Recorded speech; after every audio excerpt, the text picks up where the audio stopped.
نماز تہجد یہ بھی بڑا قیمتی وقت ہوتا. تہجد کا معنی قرطبی رحمہ اللہ نے اللہ تعالیٰ کے اس قول کی تفسیر میں کہا وَمِنَ اللَّيْلِ فَتَهَجَّدْ بِهِ نَافِلَةً لَكَ عَسَىٰ أَن يَبْعَثَكَ رَبُّكَ مَقَامًا مَحْمُودًا، اور رات کے کچھ حصے میں پھر اس کے ساتھ بیدار رہو اس حال میں کہ تمہارے لیے یہ زائد ہے، نافل ہے، ایکسٹرا نماز ہے آپ کے لیے. قریب ہے کہ تمہارا رب تمہیں مقام محمود پر کھڑا کرے، تو بلند مقام پانے کے لیے پھر زیادہ سجدوں کی ضرورت ہے. التہجد الحجود سے مشتق ہے، حجود مصدر ہے اس کا. یہ ان کلمات میں سے ہے جن کے متضاد معنی ہوتے ہیں، جیسے اشترا کا معنی خریدا اور بیچا دونوں ہوتے ہیں نا. تو حجود کا معنی بھی حجدہ یعنی وہ سویا رہا، اور حجدہ یعنی وہ جاگتا رہا، دونوں معنی آتے ہیں. حجدہ کا معنی سویا اور جاگا دونوں ہے. یہ متضاد معنی دیتا ہے اور یہ خصوصیت عربی میں ہی ہے. تو تہجد سے کیا مراد ہے؟ جہاں تک تہجد کی بات ہے تو یہ خاص طور پر رات کی نماز کو کہا جاتا ہے. بعض لوگوں نے اس کی قید یہ بیان کی ہے کہ رات کو سو جانے کے بعد دوبارہ اٹھ کر نماز ادا کرنا تہجد کہلاتا ہے. یعنی حجدہ کا معنی سویا اور حجدہ معنی جاگا، یعنی سو کے جاگ کر جو نماز پڑھی جاتی ہے وہ تہجد کہلاتی ہے. ٹھیک. قیام اللیل، اب ایک ہے قیام اللیل اور ایک ہے تہجد اور ایک ہے تراویح. قیام اللیل کا معنی کیا ہے؟ رات کے کچھ حصے کو نماز اور قرآن کی تلاوت اور اللہ کے ذکر میں گزارنا چاہیے، چاہے وہ 1 گھڑی ہی کیوں نہ ہو، 5 منٹ کیوں نہ ہو، 2 نفل کیوں نہ ہو. اور اس طرح کی کچھ اور عبادات میں وقت گزارنا قیام اللیل کہلاتا ہے. اس میں یہ شرط نہیں کہ وہ رات کا اکثر حصہ اسی طرح گزارے. یاد رکھیے یہ بڑی خوشخبری ہے، جو لوگ تھوڑی دیر بھی اسپیئر کر سکتے ہیں. اور آج کل ماشاء اللہ یہاں کی راتیں ہی راتیں ہیں. تو اس میں یعنی کہ اتنی دیر سے جب فجر ہو رہی ہو تو اس سے پہلے کسی بھی وقت آدھا گھنٹہ پہلے بھی اگر انسان اٹھ جاتا ہے تو اس چیز کو کر سکتا ہے. مراقل فلاح میں آیا قیام اللیل کا معنی رات کا بڑا حصہ اللہ کی اطاعت میں مشغول ہو کے گزارنا، یعنی یہ بھی رائے ہے. اور کہا جاتا ہے کہ 1 گھڑی وہ قرآن پڑھے یا تسبیح سنے یا تسبیح کرے یا نبی صلی اللہ علیہ وسلم پر درود بھیجے. کچھ لوگ ایسے ہوتے ہیں کہ ان کو صبح جلدی کام پہ جانا ہوتا ہے، ان کے پاس وقت نہیں ہوتا، تو کام پہ جاتے ہوئے بھی راستے میں خوب اللہ کا ذکر کرتے جائیں، تلاوت کرتے جائیں یا سنتے جائیں. ٹھیک ہے، تو وہ اس سعادت کو پا لیں گے جو رات کے وقت اللہ کی عبادت کی ہے. قیام اللیل کے معنی میں عمومیت ہے، یعنی کھڑا ہونا ہی مراد نہیں ہے بلکہ رات کو جاگ کے عبادت کرنا ہے. قیام اللیل تہجد کے معنی کی نسبت زیادہ عام اور شامل ہے، یعنی اس میں سب کچھ شامل ہے. قیام اللیل میں سب کچھ شامل ہے. اس میں وہ نماز بھی شامل ہے جو نیند سے پہلے کی اور جو سو کر اٹھنے کے بعد ادا کی جائے. یعنی قیام اللیل میں ضروری نہیں کہ آپ سو کے اٹھے تو ہی آپ قیام اللیل کر سکتے ہیں. رمضان میں جو آپ سوئے بغیر تراویح پڑھتے ہیں وہ بھی قیام اللیل ہی ہوتا ہے. لیکن ہم عام طور پر قیام اللیل کس کو سمجھتے ہیں؟ وہ آخری حصے میں جو نماز رات مسجد میں رک کے پڑھتے ہیں وہ قیام اللیل ہوتا ہے. جبکہ تہجد کی نماز کے ساتھ خاص ہے. اس کے بارے میں 2 قول ہیں. پہلا قول، رات کی مطلق نماز کو تہجد کہا جاتا ہے. اکثر فقہا کا یہ خیال ہے، یعنی رات کے کسی حصے میں بھی پڑھ لیں، عشاء کے بعد چند نفل اور پڑھ لیں، درمیان میں پڑھ لیں. جو لوگ رات بھر جاگتے رہتے ہیں وہ سونے سے پہلے پڑھ لیں یا سو کے اٹھ کے پڑھ لیں، سب تہجد ہی کہلائے گا. دوسرا قول یہ کہ کچھ دیر سونے کے بعد اٹھنا جو ہے وہ تہجد کہلاتا ہے. یعنی معنی میں اختلاف ہے، لیکن اصل بات تو ایک ہی ہے نا، اور وہ کیا ہے؟ رات کی نماز. ٹھیک ہے، قیام اللیل کیا ہے؟ رات کی نماز، تسبیح، قرآن کا پڑھنا. تہجد، قیام اللیل، تراویح میں فرق، یہ تو اتنا ایشو رہتا ہے کچھ نہ پوچھے. ابن باز رحمہ اللہ سے پوچھا گیا کہ نماز تراویح، قیام اللیل اور تہجد میں کیا فرق ہے، آپ ہمیں فتویٰ دیں، اللہ آپ کو اجر دے. تو انہوں نے جواب دیا کہ رات کی نماز کو تہجد بھی کہا جاتا ہے اور قیام اللیل بھی کہا جاتا ہے. کیا کہا؟ رات کی نماز کو تہجد بھی کہا جاتا ہے اور قیام اللیل بھی کہا جاتا ہے. جہاں تک تراویح کا تعلق ہے تو علماء کے نزدیک یہ رمضان کی راتوں کے اول حصے میں کیے جانے والے قیام اللیل پر بولا جاتا ہے. عشاء کے بعد جو پڑھتے ہیں اس کو تراویح کہتے ہیں. اس کے ساتھ ساتھ اس بات کا بھی خیال رکھا جاتا ہے کہ یہ نماز ہلکی پڑھائی جائے اور لمبی نہ کی جائے، یعنی یہ تراویح کی خاص خصوصیت ہے. اور اس کو تہجد کا نام دینا بھی جائز ہے. اس کو قیام اللیل کا نام بھی دیا جا سکتا ہے، اس میں کوئی حرج کی بات نہیں. یعنی بیسیکلی جس وقت جو بھی پڑھے، رات کو جو عبادت کریں گے وہ قیام اللیل بھی کہلاتی ہے، وہ تہجد بھی کہلاتی ہے اور تراویح بھی. خصوصاً اول رات میں تراویح ہوتی ہے. تراویح رمضان کے لیے اسپیسیفک ہے. اچھا، یہ تراویح بھی یہ لفظ جو ہے نا بعد کی پیداوار ہے. نبی صلی اللہ علیہ وسلم کے زمانے میں کوئی تراویح نہیں تھی، قیام اللیل ہی تھا. یہ ہے قیام اللیل. قم اللیل نبی صلی اللہ علیہ وسلم کو خطاب ہے، اے کپڑے میں لپٹنے والے، رات کو قیام کرو مگر تھوڑا، آدھی رات قیام کرو یا اس سے تھوڑا سا کم کر لو یا اس سے زیادہ کر لو، اور قرآن کو خوب ٹھہر ٹھہر کر پڑھو، ٹھہر ٹھہر کر پڑھنا، جلدی نہیں۔ وَمِنَ اللَّيْلِ فَاسْجُدْ لَهُ وَسَبِّحْهُ لَيْلًا طَوِيلًا، سورۃ الدہر میں آتا ہے، اور رات کے کچھ حصے میں پھر اس کے لیے سجدہ کرو اور لمبی رات تک اس کی تسبیح کیا کرو۔ سورۃ بنی اسرائیل میں ہے، وَمِنَ اللَّيْلِ فَتَہَجَّدْ بِهِ نَافِلَةً لَكَ عَسَىٰ أَن يَبْعَثَكَ رَبُّكَ مَقَامًا مَحْمُودًا، اور رات کو آپ تہجد کی نماز ادا کیجیے، یہ آپ کے لیے زائد نماز ہے، یعنی باقیوں کے لیے 5 ہے اور آپ کے لیے یہ چھٹی۔ این ممکن ہے کہ آپ کا رب آپ کو مقام محمود پر فائز کر دے۔ آغاز میں تہجد فرض تھی۔ زرارہ سے روایت ہے کہ سعد بن ہشام بن عامر کہتے ہیں کہ میں نے عائشہ رضی اللہ عنہا سے کہا، مجھے رسول اللہ صلی اللہ علیہ وسلم کی رات کے قیام کے بارے میں خبر دیں، تو انہوں نے کہا، کیا تم یا ایھا المزمل نہیں پڑھتے؟ میں نے کہا کیوں نہیں؟ انہوں نے کہا، بے شک اللہ عز و جل نے اس سورت کے آغاز میں رات کا قیام فرض قرار دیا تو اللہ کے نبی صلی اللہ علیہ وسلم اور آپ کے ساتھیوں نے سال بھر قیام کیا، اور اللہ نے اس سورت کی آخری آیت 12 ماہ تک آسمان پر روکے رکھی، یہاں تک کہ اللہ نے سورت کے آخر میں تخفیف کا حکم نازل فرمایا تو رات کا قیام فرض ہونے کے بعد نفل میں تبدیل ہو گیا۔ اس نے جان لیا کہ تم ہرگز اس کی طاقت نہیں رکھو گے، سو اس نے تم پر مہربانی فرمائی، تو قرآن میں سے جو میسر ہو پڑھو، چھوٹی سورت بڑی سورت جتنا بھی۔ اس نے جان لیا کہ یقیناً تم میں سے کچھ بیمار ہوں گے، کچھ دوسرے زمین میں سفر کریں گے، اللہ کا فضل تلاش کریں گے، بزنس ٹرپس، اور کچھ دوسرے اللہ کی راہ میں لڑیں گے، بس اس میں سے جو میسر ہو پڑھو، اور نماز قائم رکھو اور زکوٰۃ دو اور اللہ کو قرض دو، اچھا قرض دینا، اور جو نیکی بھی تم اپنی جانوں کے لیے آگے بھیجو گے اسے اللہ کے ہاں پاؤ گے کہ وہ بہتر اور ثواب میں کہیں بڑی ہے۔ نبی صلی اللہ علیہ وسلم کا اس تخفیف کو جاری رکھنا۔ حضرت عائشہ سے روایت ہے، کہتی ہیں کہ رسول اللہ صلی اللہ علیہ وسلم آدھی رات کو گھر سے نکلے اور مسجد میں نماز پڑھی، کچھ لوگوں نے بھی آپ کی نماز کے ساتھ نماز ادا کی، صبح کو لوگوں نے اس بارے میں بات چیت کی، چنانچہ دوسری رات لوگ پہلے سے زیادہ جمع ہو گئے۔ رسول اللہ صلی اللہ علیہ وسلم دوسری رات بھی باہر تشریف لائے اور لوگوں نے آپ کی نماز کے ساتھ نماز پڑھی، لوگ صبح اس کا تذکرہ کرتے رہے۔ تیسری رات مسجد میں آنے والے اور زیادہ ہو گئے، آپ باہر تشریف لائے اور لوگوں نے آپ کی نماز کے ساتھ نماز پڑھی۔ جب چوتھی رات ہوئی تو مسجد نمازیوں کے لیے تنگ ہو گئی اور رسول اللہ صلی اللہ علیہ وسلم نکل کر ان کے پاس تشریف نہ لائے، تو ان میں سے کچھ لوگوں نے نماز پکارنا شروع کر دیا، لیکن رسول اللہ صلی اللہ علیہ وسلم باہر ان کے پاس تشریف نہ لائے، حتیٰ کہ آپ فجر کی نماز کے لیے تشریف لائے۔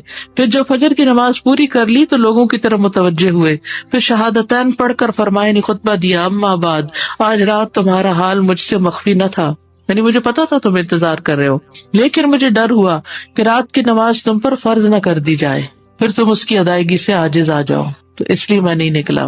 کتنا خیال تھا کہ امت مشقت میں نہ پڑے، ورنہ اس وقت کے لوگوں کی تو ہمتیں اور تھی، شوق میں وہ پڑھ لیتے اور پھر ہم سب پر بھی ایک ذمہ داری عائد ہو جاتی۔ کئی لوگ کہتے ہیں نا، کیا تراویح پڑھے ہیں؟ ضروری ہے تراویح پڑھنا، اور یہ جماعت سے کیوں پڑھتے ہیں آپ لوگ؟ نبی صلی اللہ علیہ وسلم تو اپنے نفل اکیلے پڑھتے تھے۔ بھئی یہ 3 دن جو پڑھایا، یہ اس وجہ سے پڑھایا تاکہ جماعت سے پڑھنے کا بھی ایک جواز ہو۔ ایک خاتون بہت پریشان میرے پاس آئی اور ماشاءاللہ بہت پڑھی لکھی سمجھدار خاتون، کہتی میں ساری زندگی تراویح کا اہتمام کرتی رہی ہوں، ریسنٹلی کسی نے مجھے شک میں ڈال دیا کہ جی تراویح کا تو لفظ ہی نہیں ہے قرآن و سنت میں، اور جماعت سے پڑھنے کا کہاں حکم ہے، اور اس قسم کی بہت سی باتیں۔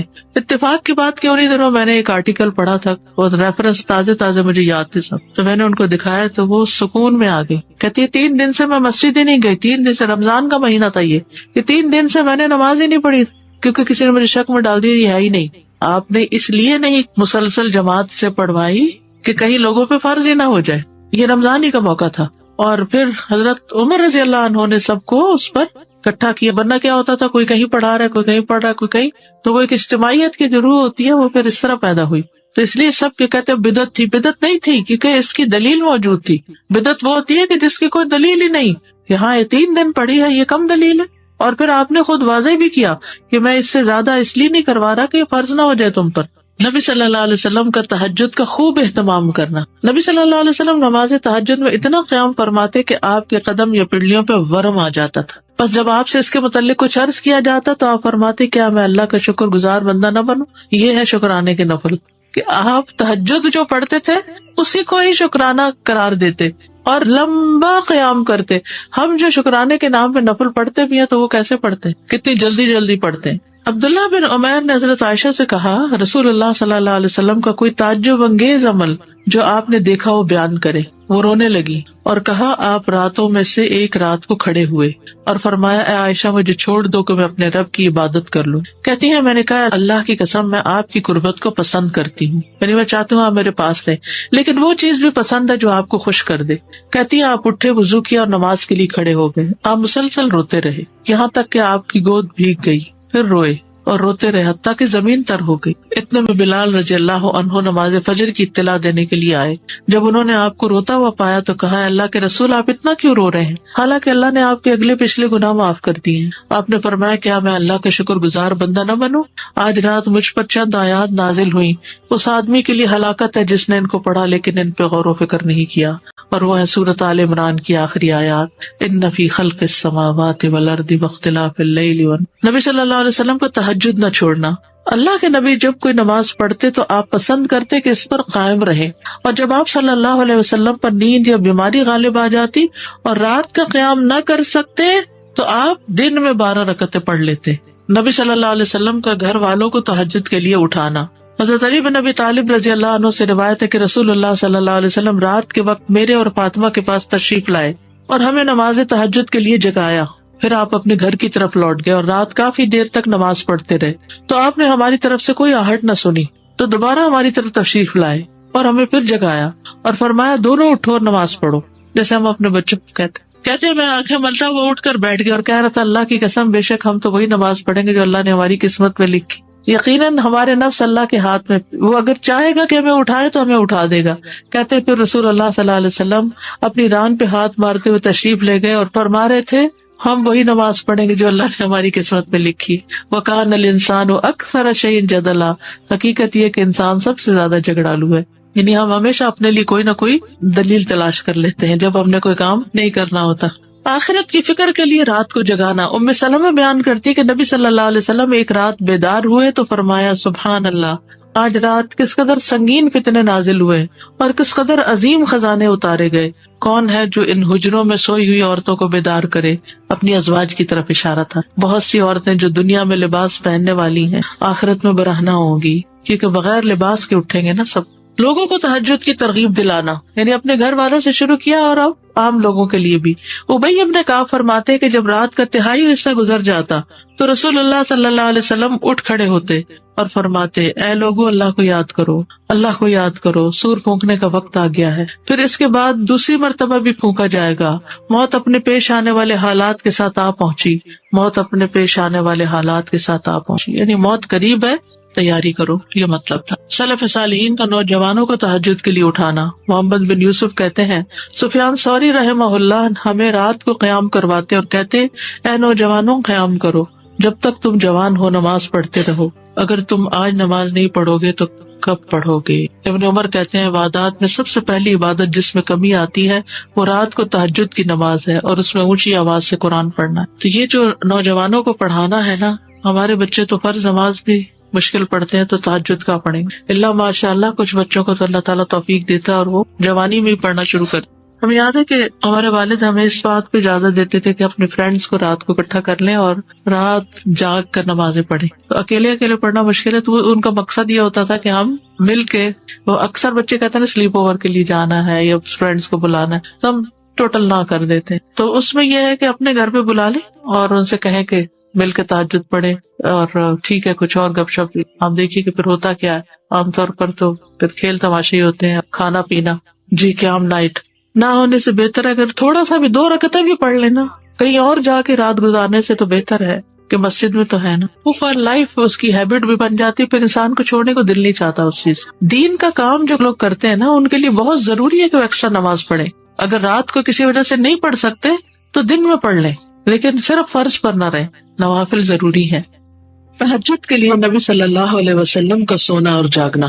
سیدہ عائشہ فرماتی ہے, کان ینام اولہ ویقوم آخرہ ویصلی. نبی کریم صلی اللہ علیہ وسلم شروع رات میں سوتے اور آخر رات میں بیدار ہو کر تہجد کی نماز پڑھتے. تو افضل یہی ہے کہ انسان رات کو سونے میں جلدی کرے اور اول رات سوئے. سیدہ عائشہ فرماتی ہیں ما الفاہ السحر عندی الا نائما عن النبی صلی اللہ علیہ وسلم، جب سحری کا وقت ہوتا تو میں نبی صلی اللہ علیہ وسلم کو اپنے پاس سویا ہوا ہی پاتی، یعنی آپ تہجد کی نماز پڑھ کر دوبارہ سو جاتے. تو اس سے پتہ چلتا ہے کہ اس میں فجر سے پہلے سونے میں کوئی حرج نہیں، فجر کی نماز کے بعد سونا ناپسندیدہ ہے. سیدنا عبداللہ بن عباس کہتے ہیں انہ بات عند میمونۃ وہی خالتہ فاستجعت فی ارض وسادۃ واستجع رسول اللہ صلی اللہ علیہ وسلم وأهله في طولها فنام حتى انتصف الليل أو قريبا منه فاستيقظ ثم أوتر ثم استجع حتى جاءه المؤذن فقام فصلى ركعتين ثم خرج فصلى الصبح. عبداللہ بن عباس کہتے ہیں کہ وہ ایک رات اپنی خالہ میمونہ کے یہاں سوئے. کہتے ہیں کہ میں تکیہ کے عرض میں لیٹ گیا اور رسول اللہ صلی اللہ علیہ وسلم اور آپ کی بیوی لمبائی کے رخ لیٹے. آپ سو گئے. جب آدھی رات گزر گئی یا اس کے لگ بھگ تو آپ بیدار ہوئے، تہجد کی نماز پڑھی، پھر ایک رکعت وتر پڑھ کر آپ لیٹ گئے یہاں تک کہ مؤذن صبح کی اطلاع دینے آیا تو آپ نے پھر کھڑے ہو کر 2 رکعت نماز سنت پڑھی، پھر باہر تشریف لائے اور صبح کی نماز پڑھی. اسے یہ پتہ چلتا ہے تہجد پڑھنے کے بعد تھوڑا سا اور آرام کر کے پھر فجر کی سنتیں پڑھی جا سکتی ہیں. سیدنا ابی بن کعب فرماتے ہیں کہ جب رات کا تہائی حصہ گزر جاتا تو رسول اللہ صلی اللہ علیہ وسلم اٹھ کھڑے ہوتے اور فرماتے یا ایھا الناس اذکروا اللہ جاءت الراجفۃ تتبعها الرادفہ جاء الموت بما فیہ جاء الموت بما فیہ، اے لوگو اللہ کو یاد کرو، اللہ کو یاد کرو، اذکروا اللہ اذکروا اللہ. سور پھونکنے کا وقت آ گیا ہے، پھر اس کے بعد دوسری مرتبہ بھی پھونکا جائے گا اور موت اپنے پیش آنے والے حالات کے ساتھ آ پہنچی ہے، اور موت اپنے پیش آنے والے حالات کے ساتھ آ پہنچی ہے. یعنی اگرچہ ہمیں دور لگتی ہے لیکن حقیقت یہ ہے کہ قریب ہے، کیونکہ انسان کو کوئی پتہ نہیں کہ کس وقت وہ موت کی زد میں آ جائے. داؤد علیہ السلام کا سونا جاگنا. نبی صلی اللہ علیہ وسلم نے داؤد علیہ السلام کے بارے میں بتایا کہ کان ینام نصف اللیل ویقوم ثلثہ وینام سدسہ، وہ آدھی رات تک سوتے، اس کے بعد تہائی رات نماز پڑھنے میں گزارتے، پھر رات کے چھٹے حصے میں بھی سو جاتے. یعنی انہوں نے اپنی ٹائم مینجمنٹ اس طرح کی ہوئی تھی رات کی. اور بہترین نماز داؤد علیہ السلام کی نماز بتائی جاتی، اور بہترین روزہ داؤد علیہ السلام کا نفلی روزہ جو وہ کیسے رکھتے تھے، ایک دن روزہ رکھتے اور ایک دن نہیں رکھتے تھے. ایمان والوں کا سونا اور جاگنا. ایمان والوں کے بارے میں اللہ تعالیٰ فرماتے ہیں ان المتقین فی جنات وعیون آخذین ما آتاہم ربہم انہم کانوا قبل ذلک محسنین کانوا قلیلا من اللیل ما یہجعون وبالاسحار ہم یستغفرون. بلا شبہ متقین باغوں اور چشموں میں ہوں گے، جو کچھ ان کا رب انہیں دے گا وہ لے رہے ہوں گے. وہ اس دن کے آنے سے پہلے نیکی کرنے والے تھے، وہ رات کو کم سویا کرتے تھے یعنی عبادت کی وجہ سے، اور سحری کے وقت مغفرت طلب کرتے تھے، اپنے گناہوں کی معافی مانگتے تھے. یعنی تہجد کے وقت خاص طور پر کرنے کا کام کیا ہے، اپنے گناہوں کی معافی مانگی جائے. دوسری جگہ پر آتا ہے تتجافا جنوبهم عن المضاجع يدعون ربهم خوفا وطمعا ومما رزقناهم ينفقون. ان کے پہلو بستروں سے الگ رہتے ہیں، وہ اپنے رب کو خوف اور امید کے ساتھ پکارتے ہیں اور جو رزق ہم نے انہیں دیا ہے اس میں سے خرچ کرتے ہیں. گویا ایمان والے بہت زیادہ سونے کے شوقین نہیں ہوتے اور اپنے رب سے دعائیں مانگتے رہتے ہیں، اپنے رب کو پکارتے رہتے ہیں خوف اور امید کے ساتھ. یعنی تہجد پڑھنے کے بعد وہ بے خوف نہیں ہو جاتے کہ اب تو ہم تہجد پڑھتے ہیں، اب ہمیں ڈرنے کی ضرورت نہیں، اب تو جنت پکی ہو گئی. وہ کوئی بھی نیک عمل کر لیں تو اس کے بعد انہیں کسی قسم کا اس عمل پر فخر اور غرور نہیں ہوتا، پھر بھی وہ اپنے رب سے ڈرتے رہتے ہیں. اور اچھے کام کرنے کے بعد انہیں امید بھی ہوتی ہے کہ شاید رب کو یہ نیکی پسند آ جائے اور ہماری بخشش ہو جائے. ایمان ہے یہ اس چیز کا نام کہ انسان کے اندر یہ دونوں چیزیں ہو، خوف بھی ہو اور امید بھی ہو. انسان اللہ تعالیٰ کی رحمت سے مایوس نہ ہو اور اس کے ساتھ ساتھ ڈرتا بھی رہے، اور جو رزق ہم نے انہیں دیا ہے اس میں سے خرچ کرتے ہیں، یعنی صدقہ خیرات کی پابندی کرتے ہیں. بعض اوقات ہم ایک نیکی میں جب لگ جاتے ہیں تو دوسری بھلا دیتے ہیں. تو متوازن زندگی جو ہوتی ہے، بیلنسڈ لائف جو ہوتی ہے، وہ زیادہ خوبصورت ہوتی ہے کہ جس میں انسان مختلف طرح کی نیکیاں کرتا رہے. نماز تہجد میں تلاوت اور دعائیں. سیدہ عائشہ سے روایت ہے رسول اللہ صلی اللہ علیہ وسلم رات کی نماز میں قرات کبھی بلند آواز سے اور کبھی آہستہ آواز سے کرتے، یعنی دونوں طرح. عاصم بن حمید فرماتے ہیں میں نے سیدہ عائشہ سے سوال کیا کہ رسول اللہ صلی اللہ علیہ وسلم اپنا قیام اللیل کس چیز سے شروع کرتے تھے؟ انہوں نے کہا تم نے مجھ سے وہ بات پوچھی ہے جو تم سے پہلے کسی نے نہیں پوچھی. آپ صلی اللہ علیہ وسلم جب کھڑے ہوتے تو اللہ اکبر 10 بار، الحمدللہ 10 بار، سبحان اللہ 10 بار، لا الہ الا اللہ 10 بار، استغفر اللہ 10 بار، اور پھر یہ پڑھتے اللہم اغفر لی واہدنی وارزقنی وعافنی، اے اللہ مجھے بخش دے، مجھے ہدایت دے، مجھے رزق عنایت فرما اور مجھے عافیت عطا فرما۔ اور آپ صلی اللہ علیہ وسلم قیامت کے روز میدان حشر میں کھڑے ہونے کی تنگی سے پناہ مانگتے تھے۔ اس میں آپ دیکھیے کہ 10 بار آپ کیسے گنیں گے؟ 10 بار کیسے گنیں گے؟ کیسے طریقہ بتائیے مجھے، کیونکہ ہم حدیث پڑھ لیتے ہیں کہ عمل نہیں کرنا آتا۔ کیا انگلیاں کھولیں گے؟ اگر ہاتھ کھول دیا آپ نے، یہ حرکت کثیر کی، تو اس سے نماز میں خلل آتا ہے۔ آپ صرف یہ کریں گے، ہاتھ رکھا ہوا ہو اور صرف انگلی پریس کریں، بس، یعنی بغیر کسی حرکت کے، اور صرف ایک ایک انگلی کو پریس کرتے جائیں، ہو جاتا ہے نا بس۔ پھر دوسرے ہاتھ کی تو 10 ہو گئے، یا ایک ہی ہاتھ کو 2 دفعہ۔ بعض اوقات جو لوگ جلدی بھول جاتے ہیں یا زیادہ بھول جاتے ہیں تو وہ مجبوراً دوسرا ہاتھ بھی استعمال کر لیں، ورنہ بہتر یہ کہ دائیں ہاتھ پر ہی دونوں دفعہ گنا جائے۔ ٹھیک، تو اب اس میں آپ کو نہ ہاتھ کھولنا پڑے گا، نہ انگلیاں زیادہ ہلیں گی، اور 10 بار بھی ہوتا جائے گا۔ ٹھیک ہے، چلیے دعائے استفتاح برائے تہجد، یہ بھی دعائے استفتاح ہی ہے۔ استفتاح کہتے ہیں جس سے نماز کو شروع کیا جاتا ہے۔ سیدنا ابن عباس سے مروی ہے کہ رسول اللہ صلی اللہ علیہ وسلم جب رات میں تہجد کے لیے کھڑے ہوتے تو فرماتے، اللہم لک الحمد انت قیم السماوات والارض، انت قیم السماوات والارض ومن فیہن، ولک الحمد لک ملک السماوات والارض ومن فیہن، وَلَكَ الْحَمْدُ أَنْتَ نُورُ السَّمَاوَاتِ وَالْأَرْضِ وَلَكَ الْحَمْدُ أَنْتَ مَلِكُ السَّمَاوَاتِ وَالْأَرْضِ وَلَكَ الْحَمْدُ أَنْتَ الْحَقُّ وَوَعْدُكَ الْحَقُّ وَلِقَاؤُكَ حَقٌّ وَقَوْلُكَ حَقٌّ وَالْجَنَّةُ حَقٌّ وَالنَّارُ حَقٌّ وَالنَّبِيُّونَ حَقٌّ وَمُحَمَّدٌ صلی اللہ علیہ وسلم حق وَالسَّاعَةُ حق۔ اللہم لک اسلمت وبک آمنت وعلیک توکلت وإلیک انبت وبک خاصمت وإلیک حاکمت فاغفر لی ما قدمت وما اخرت وما اسررت وما اعلنت انت المقدم وانت المؤخر لا الہ الا انت۔ اے اللہ، ہر طرح کی تعریف تیرے ہی لیے ہے، تو آسمانوں اور زمین اور جو کچھ ان دونوں کے درمیان ہے ان کا سنبھالنے والا ہے، اور تیری ہی تعریف ہے۔ آسمانوں اور زمین اور ان کے درمیان کی تمام چیزوں پر حکومت تیرے ہی لیے ہے، اور تیری ہی تعریف ہے۔ تو نور ہے آسمانوں اور زمین کا، اور تیری ہی تعریف ہے۔ تو بادشاہ ہے آسمانوں اور زمین کا، اور تیری ہی تعریف ہے۔ تو سچا ہے اور تیرا وعدہ سچا ہے، اور تیری ملاقات برحق ہے، اور تیری بات سچی ہے، اور جنت برحق ہے اور دوزخ برحق ہے، اور تمام پیغمبر سچے ہیں، اور محمد صلی اللہ علیہ وسلم سچے ہیں، اور قیامت برحق ہے۔ اے اللہ، میں تیرا فرما بردار ہوں، میں تجھ پر ایمان لایا ہوں، اور میں نے تجھ پر بھروسہ کیا ہے، اور میں تیری ہی طرف رجوع کرتا ہوں، اور تیری ہی مدد سے مخالفین کے ساتھ جھگڑتا ہوں، اور تجھی سے فیصلہ چاہتا ہوں۔ تو میرے اگلے پچھلے پوشیدہ اور ظاہر گناہوں کو معاف فرما دے۔ تو ہی آگے کرنے والا اور پیچھے رکھنے والا ہے، کوئی معبود نہیں مگر تو ہی ہے۔ بہت ہی خوبصورت الفاظ میں نبی صلی اللہ علیہ وسلم نے اللہ سبحانہ وتعالیٰ کی حمد بیان کی ہے، اللہ تعالیٰ کی تعریف بیان کی ہے۔ اور یہ دعا آپ کہاں پڑھا کرتے تھے؟ یعنی اللہ اکبر کہہ کے ہاتھ باندھ کر پڑھا کرتے تھے سورۃ الفاتحہ سے پہلے تہجد کے وقت۔ اور اسی طرح جو پچھلی دعا ہے یہ بھی اسی جگہ پر پڑھنے کی دعا ہے، یعنی اپنا قیام اس سے شروع کرتے تھے، ان اذکار سے شروع کیا کرتے تھے۔ اس دعا پر اگر آپ غور کریں تو اس کے 3 حصے ہیں۔ پہلے حصے میں حمد بیان کی گئی ہے، دوسرے حصے میں اپنے ایمان کا اظہار ہے اور ان تمام چیزوں کی حقیقت کو تسلیم کیا گیا ہے جو واقعی حق ہے اور سچ ہے، اور تیسرے حصے میں دعائیں مانگی گئی ہیں۔ حمد کا انداز بھی بہت خوبصورت ہے، اور پھر ان تمام حقیقتوں کا اعتراف اور اقرار بھی بہت خوبصورت ہے، اور اس کے بعد جو کچھ مانگا گیا ہے وہ اپنے گناہوں کی معافی ہے۔ بیسیکلی اللہ تعالیٰ پر توکل اور اسی پر بھروسہ، اور پھر اپنی خطاؤں کا اعتراف اور بخشش کی درخواست۔ یہ جو آخری حصہ ہے، انت المقدم وانت المؤخر لا الہ الا انت، تو ہی آگے کرنے والا ہے اور تو ہی پیچھے کرنے والا ہے۔ کیا مطلب ہے تو ہی آگے کرنے والا ہے؟ کس چیز میں آگے کرنے والا ہے؟ نیکیوں میں اور دنیاوی نعمتوں میں، جتنے بھی نعمتیں ہیں ان میں۔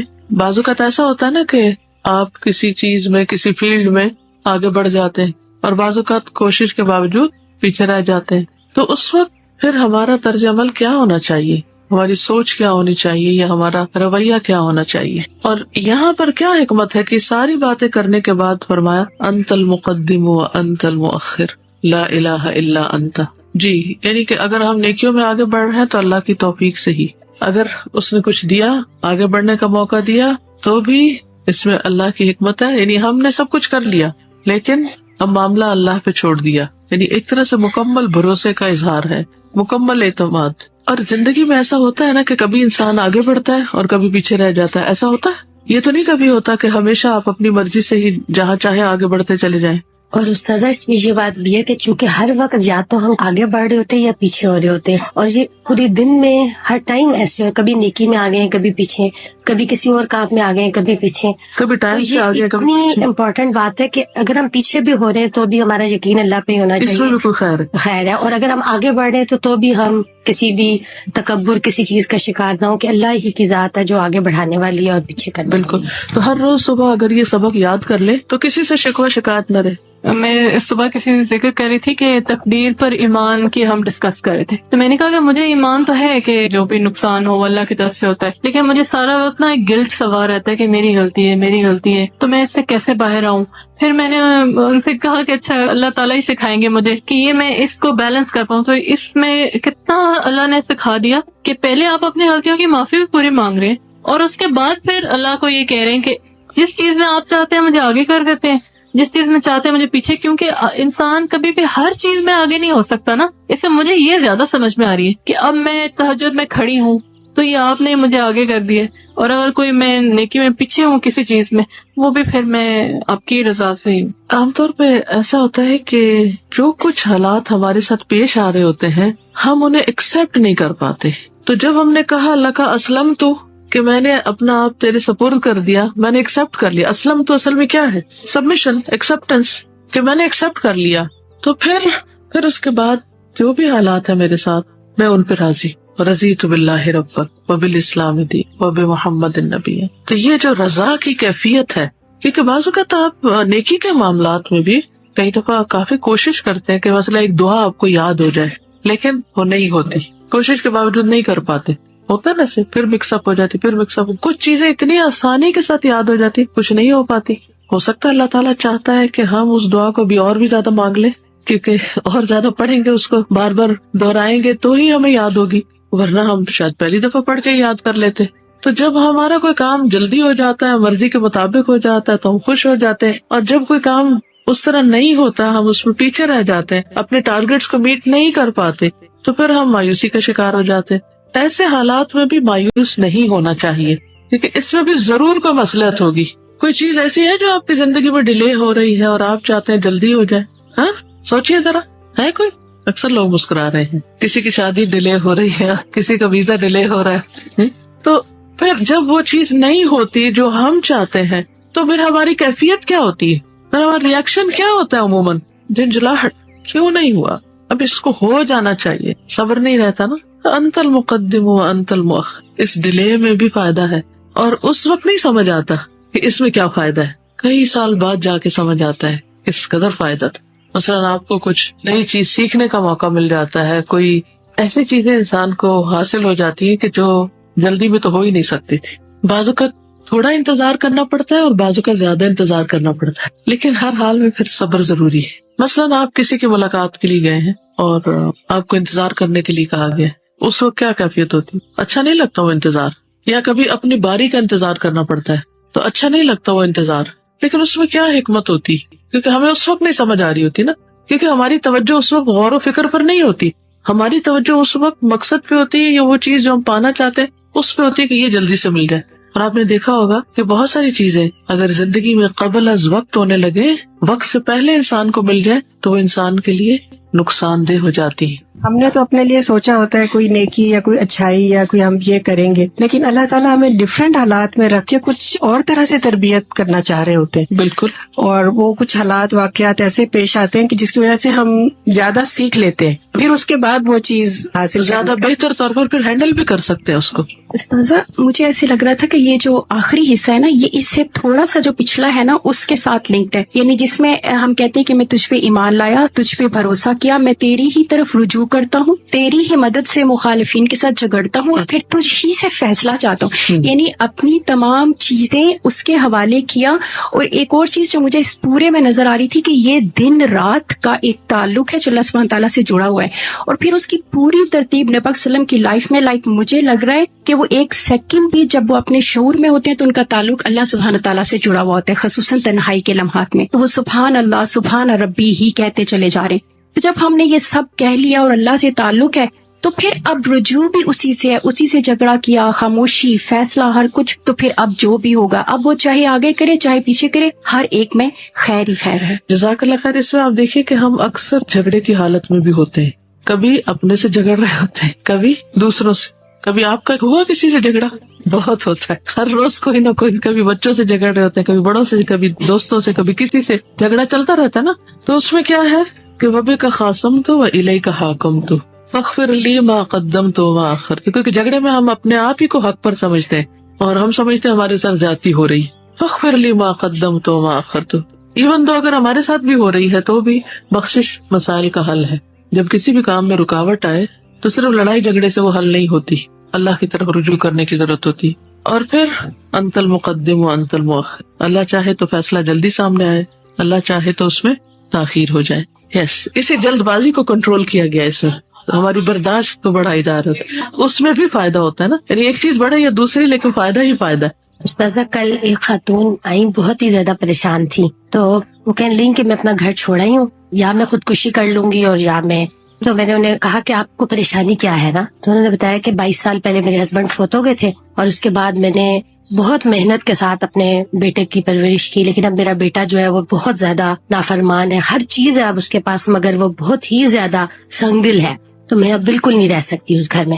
تو میں نے انہیں کہا کہ آپ دیکھیں کہ نتائج بہت ساری چیزوں میں ہمارے ہاتھ میں نہیں ہوتے, ہمارے ہاتھ میں کوشش ہوتی ہے. صرف آپ نے اپنی طرف سے کوشش کی, آپ دعائیں بھی کریے, دعائیں جاری رکھیں. پھر میں نے انہیں نا قرآن مجید سے نوح علیہ السلام کی اور ایک دو اس طرح کی مثال دی. تو وہ ساری باتیں سننے کے بعد آخر میں انہوں نے مجھے کہا کہ میں اتنی مایوس تھی آج, اور مجھے یوں لگا کہ ہم مایوس اس وقت ہوتے ہیں جب ہم نتیجہ اپنے ہاتھ میں سمجھتے ہیں. نتائج کے اعتبار سے ہمارے ہاتھ میں کچھ نہیں ہے, ہمارے ہاتھ میں صرف کوشش ہے.